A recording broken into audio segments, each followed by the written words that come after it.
Hello, my dear students. In this lecture, we are going to see few theoretical questions which were asked in previous year GATE examination on radiation.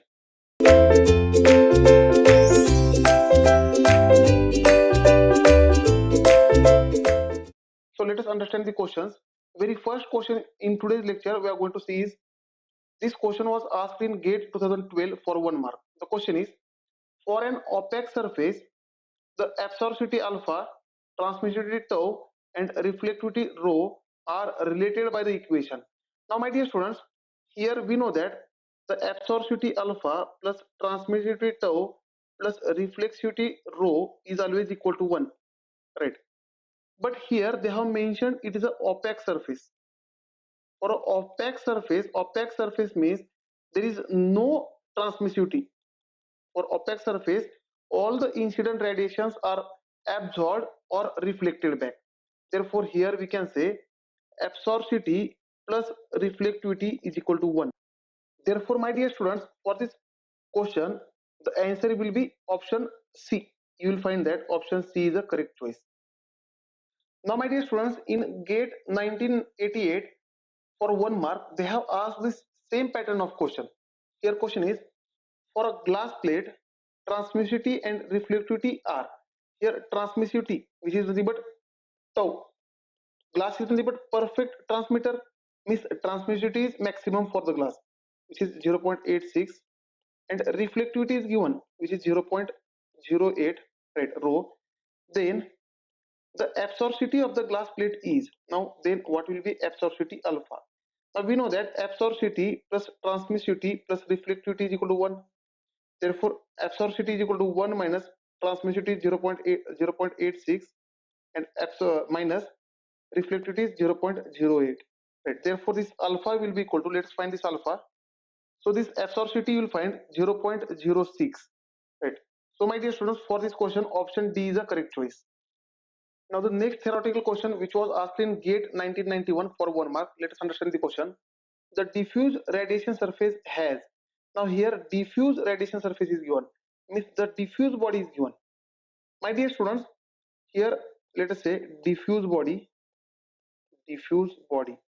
We have basically two types of body in this category: diffuse and specular body. Diffuse and specular body. Now, my dear students, the meaning of specular body, let us understand first meaning of specular body. Now, let us say the incident radiation are falling on this specular body QI at an angle of alpha with respect to vertical. With respect to vertical, this incident radiation QI is falling at an angle alpha. Now, the reflected radiations QR, let us say the reflected radiations are going in some direction, and if this angle of reflection with respect to vertical and angle of incident with respect to vertical is same, then such type of body is called specular body, right? If angle of incident and angle of reflection with respect to vertical is same, then such type of body is called specular body. Therefore, it is also called angle dependent. Specular body is also called angle dependent, right? And very smooth surfaces behave like specular body. Very smooth surfaces behave like specular body, right? As here the angle must be same, therefore it is angle dependent.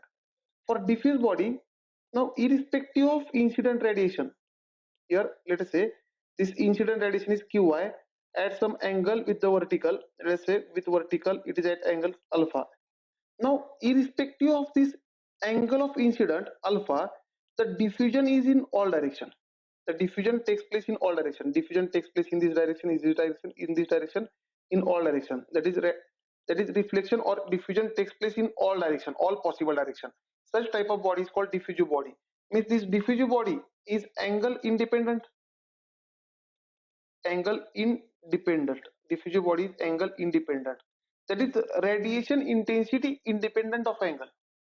We can say radiation intensity independent of angle. Therefore, option A will be the correct choice.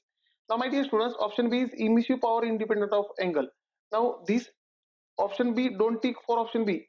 Here, emissive power is not independent of angle. The radiation intensity is independent of angle. This is important. Remember this, right? And my dear students, very rough surfaces behave like diffusive body. Rough surfaces behave like diffusive body. Therefore, for this question, option A is the correct choice. Now, the next question, which was asked in GATE 1994 for 1 mark, let us understand the question. The shape factor with themselves of two infinitely long black body concentric cylinders with a dia ratio of 3R. Now, see, here there is one cylinder. Let's say this is the inside cylinder 1, and there is again outside cylinder 2. This is outside cylinder 2. These are the cylindrical bodies, right? Here it is a cylinder, infinitely long cylinder, right? Now, my dear students, here inside cylinder I am considering 1 and outside cylinder I am considering 2, and there is a heat exchange between outside surface of inside cylinder. There is a heat exchange between outside surface of inside cylinder, means inside surface of inside cylinder is insulated. There is a heat exchange between inside surface of outside cylinder, means outside surface of outside cylinder is insulated. There is heat exchange between inside surface of outside cylinder and outside surface of inside cylinder, right? And dia ratio is given, means here this d2 divided by d1, outer diameter, maximum diameter divided by minimum diameter, d2 divided by d1 is given 3, right? And question is the shape factor with themselves, shape factor with themselves, right? Let us concentrate here. With themselves means we have to find here F11 and F22. First of all, what they have mentioned, for inner is F11 and for outer is F22. Means first in this bracket we have to put F11, and here in this bracket we have to put F22, right? Now, my dear students, 11 is the inside surface, therefore F11 will be equal to 0. Definitely, we have seen this concept. And my dear students, addition law, F11 plus F12 will be equal to 1. Therefore, F12 will be equal to complete 1. Now, reciprocal theorem, A1 F12 is equal to A2 F221. Right. Now, for cylinder, the area available for radiation heat transfer is the surface area. Therefore, here area 1 will be pi d1L into F122 is 1 is equal to area 2 is pi d2L into F221. Therefore, F221 will be equal to pi L will get cancelled. F221 will be equal to d1 divided by d2, which is nothing but 1 upon 3. Therefore, by addition rule, F221 plus F222 is equal to 1. Therefore, F222 is equal to 1 minus 1 by 3, which is equal to 2 by 3, right? So, my dear students, here in this first bracket we have to type 11 F11, which is 0, and in second bracket we have to type F22, which is 2 by 3. Now, the last question in today's lecture is, this question was asked in GATE 2005 for 1 mark. The question is, the following figure was generated from experimental data relating spectral black body emissive power to a wavelength at a three temperatures at a three temperatures T1, T2 and T3. T1 is more than T2 is more than T3. Here the maximum temperature is T1 and minimum temperature is T3.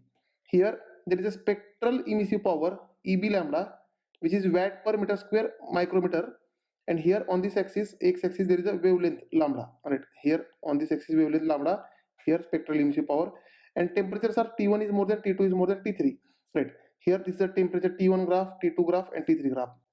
The conclusion is that the measurement are.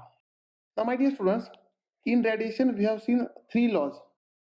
First law is Stefan-Boltzmann's law.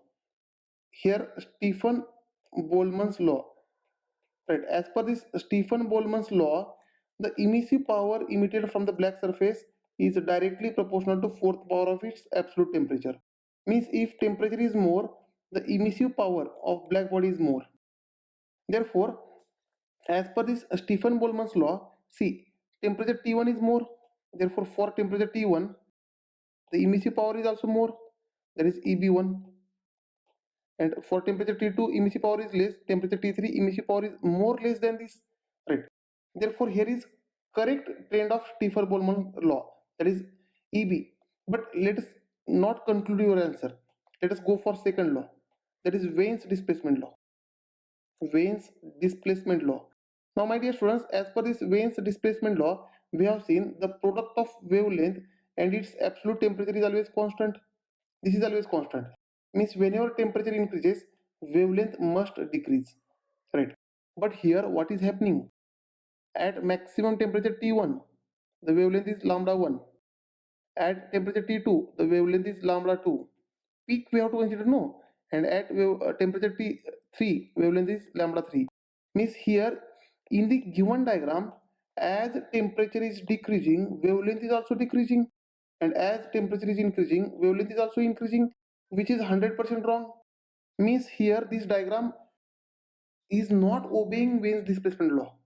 Means this diagram is wrong because the Wien's displacement law is not satisfied here, right? Therefore, what must be the correct trend? Here the correct trend must be, if I draw a diagram, let us say here emissive power EB, here wavelength lambda, right? Now temperature T1 is more. Therefore, at maximum temperature wavelength is less. Here there will be a, but here lambda 1, but the emissive power is more. Here EB1.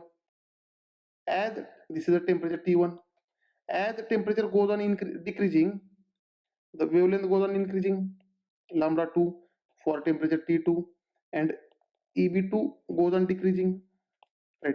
As we can say, temperature goes on increasing, EB goes on increasing, lambda goes on decreasing. Now temperature T3, for temperature T3, let us say this is the temperature T3, right? For temperature T3, lambda 3 is more than lambda 2, but EB3 is less than EB2. Therefore, this will be the correct trend. So here this diagram will be correct for each and every law. Thank you, dear students. In next lecture, we will see one more numerical on this topic which was asked in previous year GATE examination.